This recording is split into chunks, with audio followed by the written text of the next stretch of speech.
Wala nang maraming paligoy-ligoy pa, diretso sa punto na. Maiksi lang ang komentaryo, pero diretso sa punto. Maraming kuro-kuro, may tiwali, may totoo. Dito, sa Puntong Diretso Tayo. Punto Diretso. Mga kabunyog, mga kababayan, punto diretso tayo. Puntohan natin ito. Nabubuo na ang mahigit 13 senador na posibleng tatalo kay Escudero bilang presidente ng Senado. Ito kasing si Chis Escudero, arugante, mayabang. Parang indabag na daw. Sigurado na siya uli ang mapipiling presidente ng Senado dito sa ika-20th Congress na Senado. Pati yung kanyang malapit na mga supporters, itong sila Joel Villanueva, itong sila Cayetano, Alan Peter, nag-aanunsyo na mananalo na daw si Chis Escudero kung gagawin ang eleksyon ngayon sa pagka-presidente ng Senado. Ang kinakapital kasi ni Chis Escudero, yung solidong suporta ng mga pro-Duterte Black Senators. Nag-aasta lang yan na kunwari, nag-aspire sa grupo ng mga pro-Duterte, nag-aspire daw si Amy, nag-aspire daw si Marcoleta, pero sa totoo, dahil si Chis Escudero ay makikita mo ang garapal na pagka-protector ni Sara Duterte lalo sa issue ng impeachment. Kaya yung mga pro-Duterte senators, suportado nila si Chis Escudero. Ay 7 kaagad sila. Kaya doon malakas ang loob ni Escudero eh.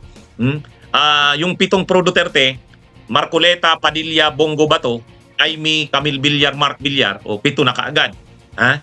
Ay si Chis, mayroon siyang yung kanyang core din, yung mga kadikit sa kanya, si Chis, si Cayetano, si Joel Villanueva, tapos si Jinggoy Estrada, yun ang inaasahan niya dyan. Siyempre, bit-bit ni Jinggoy si JB, bit-bit din ni Alan Peter si Pia.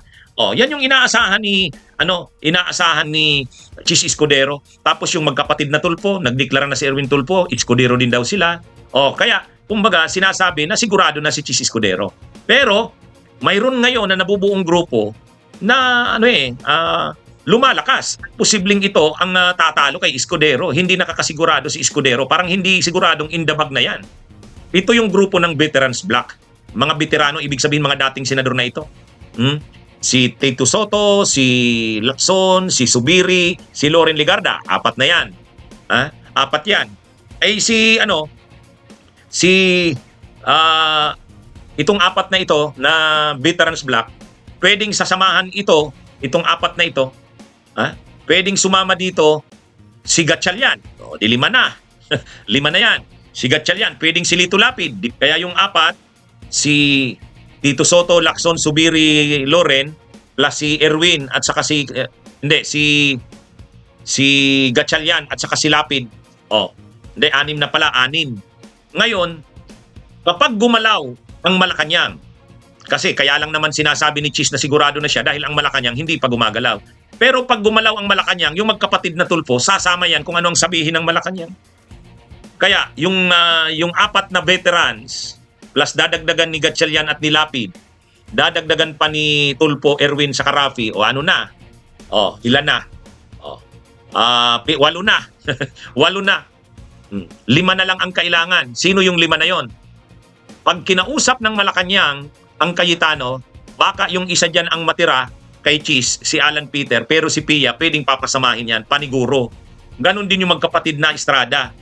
Pwedeng si Jinggoy magsulid kay Chis, pero si JB pwedeng sasama yan kung sino ang gusto ng Malacanang. Kaya, yung sinasabing sulid kay Escudero, pag mga kinausap yan ng Malacanang, yung magkapatid na Tulfo, pag kinausap yan. Saka, ang oposisyon din, kahit sila Kiko, si Bam at saka si Risa, wala pa naman sila, pwedeng sasama yan kay Kila Soto para matalo lang si Chis Escudero. Pwede yan. Malaking posibilidad yan. Kaya nga, hanggat hindi pa nag-i-eleksyon ng Senate President, hindi pa nakakasigurado si Chis Escudero. Pag nagsama-sama ito, pag sumama sila Bam Aquino kay Tito Soto para lang matalo si Chis Escudero, wala, talo yan. Kasi, ang sulit lang naman kay Chis Escudero, yung 7 pro-Duterte Black Senators.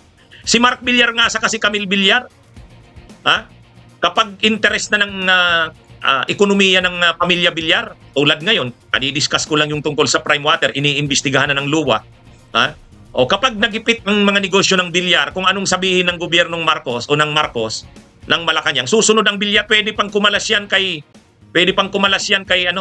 kay Chis Escudero. Ang kailangan lang talaga ng Malacanang magsabi na. Ang problema kasi ngayon, hindi pa gumagalaw ang Malacanang eh. Kaya malakas pa ang loob ni Chis na siya na nga talaga ang Senate President. Pero pag nakita ng Malacanang na hindi maganda na si Chis ang Senate President dahil masyadong dikit sa mga Duterte, gagalaw ang Malacanang, magkakaroon niya ng mga galawan, pagbabago sa loob ng Senado. Kasi papayag ba ang Malacanang na ang Senado ay dominated ng mga pro-Duterte? Kung si Chis Escudero ay namamangka sa dalawang ilog at pumapabor siya doon sa grupo ng mga Duterte, hindi maganda sa Malacanang yan. Kaya ano ito mga kabunyog, mga kababayan? Itong tracing senador ang sinasabing solid na kay Chis. Pero hindi pa siya nakakasigurado. Kasi may tracing senador din tayong nakikitang posibleng tatalo kay Escudero sa pagka-presidente ng Senado. Mangyayari yan kapag yung kasing apat sigurado na eh. Yung Veterans Block, Subiri, Lacson, Soto, Ligarda. Pag sinamahan yan ni Lito Lapid sa Kanigatchalian, 6 na. Pag sinamahan ni Risa, ni Kiko at ni Bam. Kasi pwedeng magsama yung mga senador na identified sa administrasyon at itong grupo nila Bam Aquino para lang makabuo ng grupo na tatalo sa grupo ng Duterte. Kasi matatalo lang ang Duterte sa loob ng Senado pag nagsama yung grupo nila Bam, nila Kiko at saka itong grupo nila Subiri, Lacson, Soto. Kapag nabuo ito at sinuportahan ng Malacanang, tatalunin niyang grupo na yan ng pro-Duterte senators na sumusuporta kay Escudero. Yan yun. Kaya wag ka munang Chis.